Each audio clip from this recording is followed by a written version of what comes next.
PSG, Real Madrid or why Mbappe's options may be limited. Let me know if you heard this one before. The game's #1 superstar under the age of 35 lets it be known that he won't sign a contract extension at his club, Paris Saint-Germain, which means that in 12 months' time, he will be a free agent. Minus COVID, it kind of feels like 2021 all over again, doesn't it? Kylian Mbappe told PSG last Monday that he would not be taking up the one-year option on the contract he signed 13 months ago. Which make the pictures of him posing with that silly 2025 shirt seem even more ridiculous now, doesn't it? Then, as now, PSG were stunned. Then, as now, folks were speculating that the club would need to sell him this summer. Then, as now, Real Madrid seemed the likeliest destination, given the Cristiano Ronaldo posters on his wall as a child, given Florentino Perez's penchant for Galactico's superstar players, and given the fact that you can count on one hand the clubs that can afford him. Two obvious and interconnected considerations come to mind here. The first is that if you're a young superstar of the sort that transfers clubs for huge sums and are willing to bet on yourself, shorter contracts are the way to go. Once upon a time, long contracts were designed to guarantee a player's stability and security, knowing that the financial future of his children and grandchildren would be assured. But the fact is this, guys like Mbappe are already nicely set up for life by the age of 24. What they lose in guaranteed money, they gain in freedom and control over their own careers. Maybe it's a Gen Z thing, but the prospect of a single secure job for their entire playing lives and a gold watch at the end doesn't necessarily have the appeal that it did to those who came before them. Especially since the risk of career-ending injury and lost earnings is covered by the hefty premiums they shell out on insurance. Mbappe and his family who advise him understand the leverage this brings better than most. Take his last PSG extension. He could have signed it at any time between 2019 and 2021 and it would have been a bonanza. But he waited until the very end so that he could either move to Real Madrid or get the 2+1 deal he craved. And it was worth it to him even if it meant that in his first few seasons in Paris, he was still on his original contract and therefore relatively underpaid. Which brings us to the second point. Yes, Mbappe holds all the cards. But who is sitting him across from him at the table? Who can he actually play with, metaphorically and practically? Here, you get a massive sense of déjà vu. If it's Real Madrid, if they overcome the bitterness of being stood up at the altar 13 months ago. If it's PSG, if he does the same 180-degree handbrake turn he did last May and opts to extend his deal or changes his mind on the option year. If Mbappe moves this summer, there will be a transfer fee to pay, and assuming he wants to stay in Europe without some massive pay cut, the only other options are in Manchester and both are long shots.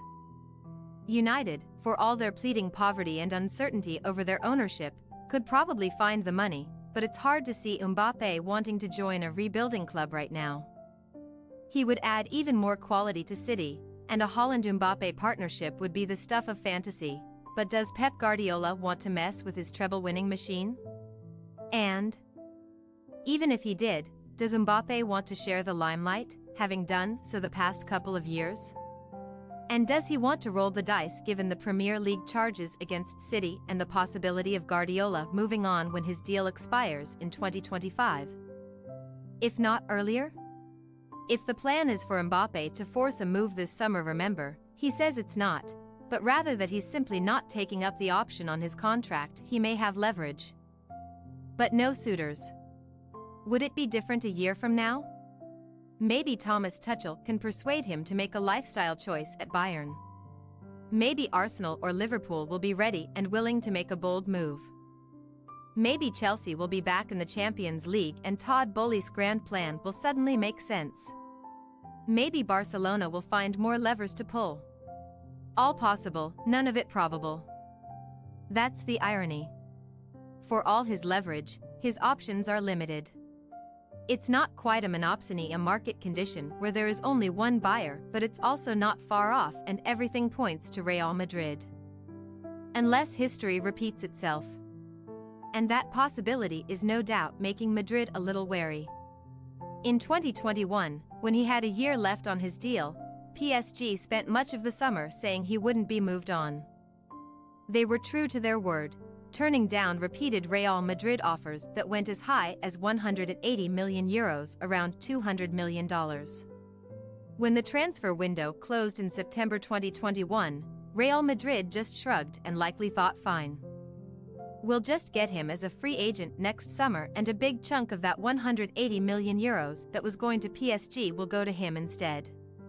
Except then Mbappe threw that curveball with his May 2022 extension, which left Madrid seething, and Liga president Javier Tebas, who was relishing the prospect of a global star joining his league, complaining to UEFA that PSG must be breaching financial sustainability rules. So we can't definitively rule out this possibility, though you feel PSG's behavior this summer will give us some indication of how things might go. Do they become more attractive to Mbappe? Perhaps with a credible rebuild? Perhaps around young French talent with him as the figurehead? Or is it going to be the same super expensive, agent-driven zoo it was last year? Will they try to find a buyer for him, rather than losing him on as a free agent next year? We should have a pretty clear idea by August. Still, indicators point to Real Madrid, for various reasons. They are in a decent place financially. They had the second highest wage bill after PSG in Europe, but that will be mitigated by the departures of Marco Asensio, Karim Benzema, and Eden Hazard, plus maybe Luka Modric and Toni Kroos as well.